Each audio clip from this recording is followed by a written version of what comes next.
Hello everyone, it's Rider here and welcome to another video. And it's been a while, it's been a couple of weeks since I've done a video like this anyway. Before I get into this one, I want to say a couple of thank yous. First thank you is to Rudy Zazu for doing last week's Week in Toys. Great video, Rudy, really enjoyed you doing it, and maybe this is something I'll do in the future. Maybe not a full episode, but segments to friends and other YouTubers that I'll put into when I'm really low on purchases, basically.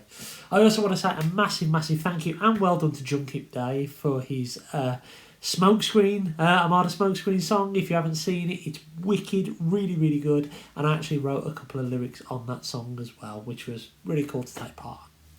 Now, this is a video response to Transformers the show. I think it was episode number 67, and the lads were having a discussion about value. What is value for money and value for them as in purchasing Transformers purchases. So I thought I'd talk you through what my thoughts are, because I love discussing about value. So let's have a talk about value. And value is an interesting subject, because value can mean different things to different people. Us as Transformers fans, as the lads rightly said, called out what some people's representation of what value is, and I'm going to discuss a few of them with you now. One of them might stick out to you, all of them might stick out to you, it doesn't really matter. Yeah, but let's draw a little diagram as we go, because I do like a bit of a diagram. So in the middle, we have got value. So what is value to us as Transformers fans? I'm going to get a little bit of a better pen so we can see this.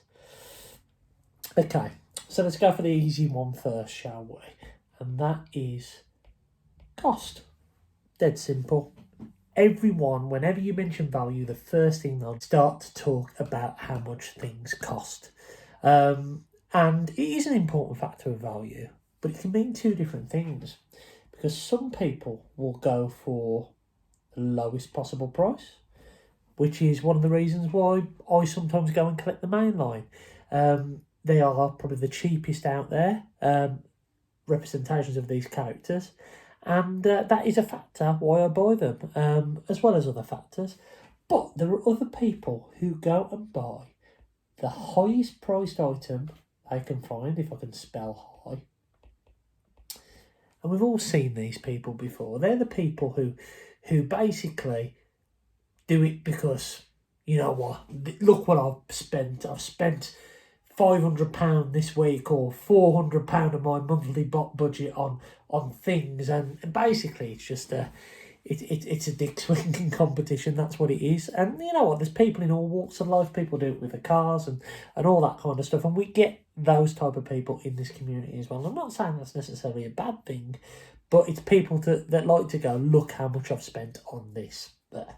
So cost is a factor in value. But what else is a factor in value? Well, they are Transformers, and a lot of people will talk about the transformation being really important or not important.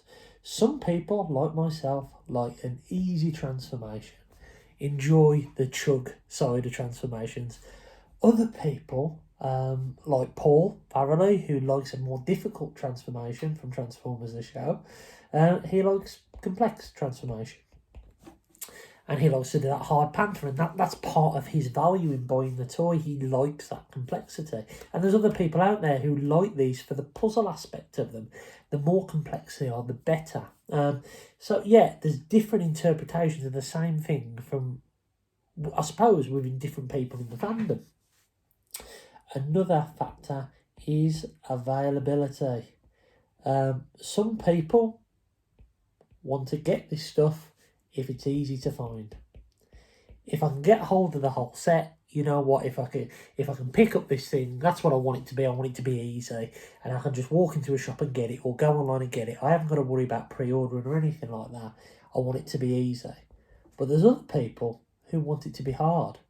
And maybe it goes back to those same people who want the highest price things. They're the people who go, you know what, I've got this, and it's rare, and I've got one in my collection. Unicron's probably a good example of that, and this isn't everyone who's had Unicron, but some people would have bought that, not because they wanted Unicron, but because they wanted that to say that they've got something rare in their collection, and there are people out there who will want to do that. Another factor is being a completionist. And I can't spell that word, but we'll give it a go. So being a completionist, and that is something that I've been part of. Do I need this figure to complete this set? And if I do, like for example, perfect example of this is Thrust. I needed that figure, Earthrise Thrust, to complete my Seekers. And all the other value aspects out of it, the cost, the availability, the fact that I've already got 5 versions of that mould, was overridden because the overall value in that figure was for me to complete a set. And the completionist aspect of value is really important because it drives a lot of people in this community. I know John Keep Day is exactly the same. With certain aspects, he has to complete certain lines of figures, which he's trying to do with the movie figures. So that is really, really important. Is this something that will help you complete a set? You've also got a bit of FOMO, a bit of fear of missing out. And you know what? This again probably fits into Thrust, right?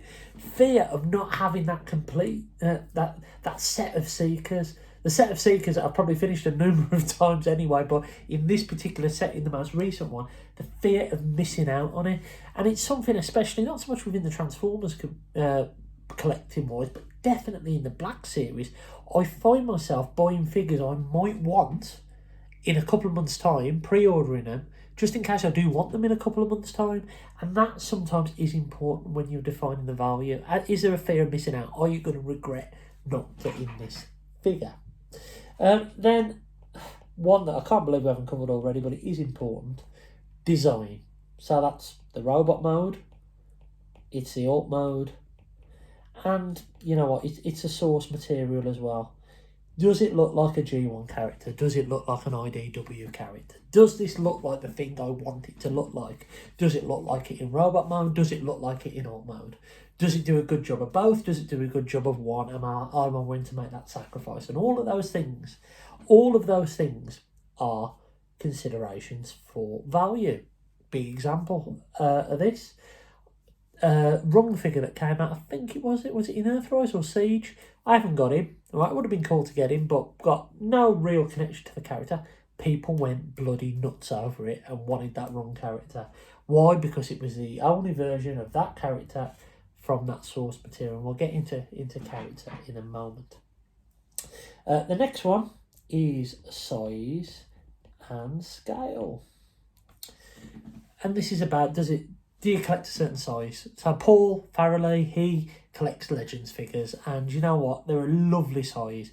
And they all scale with each other, and that's brilliant. And the great thing about masterpieces, they all scale with each other, and that's brilliant.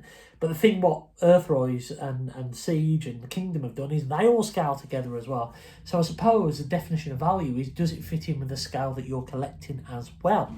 Or do you want to start a collection in another scale because you're running out of space, for example, which is great for what Legends, the Legends scale and all that stuff. Another consideration is build quality. Now, probably not the biggest consideration, but it's definitely a trade-off in value. Now, I know I've had some problems with some of the War for Cybertron trilogy figures with QC, especially Blue Streak, right? But it's that trade-off. It's a consideration, probably not the driver, if that makes sense. So you've got so for example, for £20 or whatever it was, you'll get a deluxe and there might be a loose knee on it. But build quality and reputations is everywhere. I mean, look at X-Trans box with their recent cup. The build quality in that is appalling, and they've got a track record of being 50-50 on getting a decent figure out, and it always seems to be across the board with the entire versions of that figure. A lot of people had the same problems with cup. It's not just a one-off.